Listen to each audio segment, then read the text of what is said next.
Well, good morning, Rock Hill, and whoever else is tuning in this morning. My name's Emily, and I'm going to be continuing on with our daily devotion as we celebrate and remember Epiphany together. And before I read from the devotional we've been using, Seeking God's Face, I wanted to share a little bit about something that God was, I think, trying to teach me yesterday that really applies to what He is having to say to us this morning. So yesterday I started off my day by falling very hard on some pavement and scraping up my knee and getting to work a lot later than I usually do and just feeling a lot of anxiety.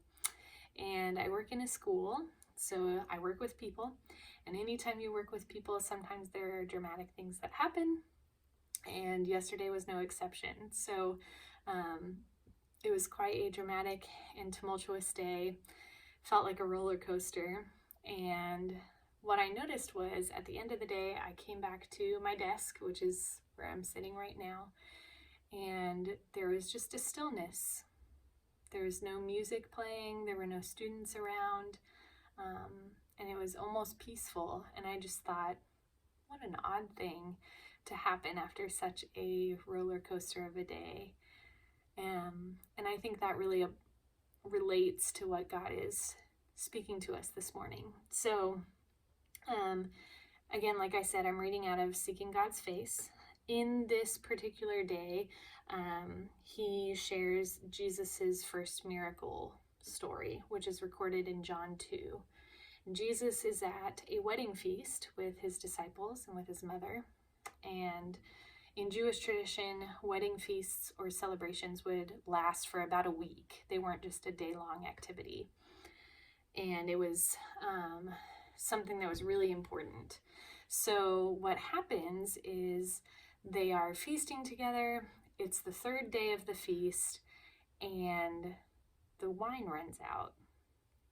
And I can imagine that the family that is trying to put on this celebration just feels overwhelmed by this anxiety, and there's this anticipation of feeling shame for not being able to provide for the remainder of the banquet.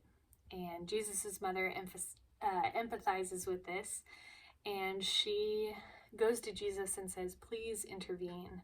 And Jesus says, "It's not my time to be revealed as the Son of God yet." Well, in the end of the story, Jesus does intervene, and he provides wine that was better than the wine that was served at first. And so he really meets this family in their anticipation and their anxiety, and he brings a stillness, a peace to their situation. And so there's a passage in Psalm chapter 18 that is in this devotional that relates really well. And it's talking about how in the psalmist is saying, "In my distress, I'm calling to the Lord." And then he says, "He," meaning God, "reached down from on high and took hold of me. He drew me out of deep waters. He rescued me from my powerful enemy, from my foes who were too strong for me." And I just think about that picture of God entering into our anxiety and anticipation. I don't know about you, but today is a big day of change.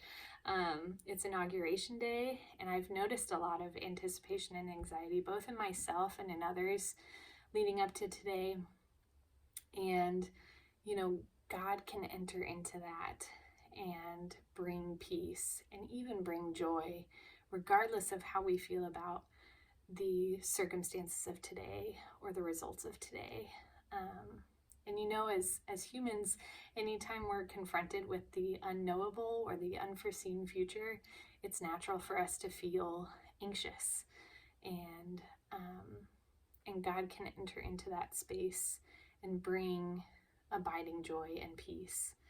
And so I hope that speaks to you this morning. I'm going to pray for us really fast, and then I will let you get to your day. So if you'll pray with me. God, we just confess that our hearts seek joy and contentment in so many things that are dead ends. Would you remind us today of the primary purpose of our life, to glorify you and to enjoy you forever. God, I'm thankful that you make that possible for us because you've replaced tired religion with gospel joy. You are truly the Lord of the feast, Father. And we just lift all this up to you.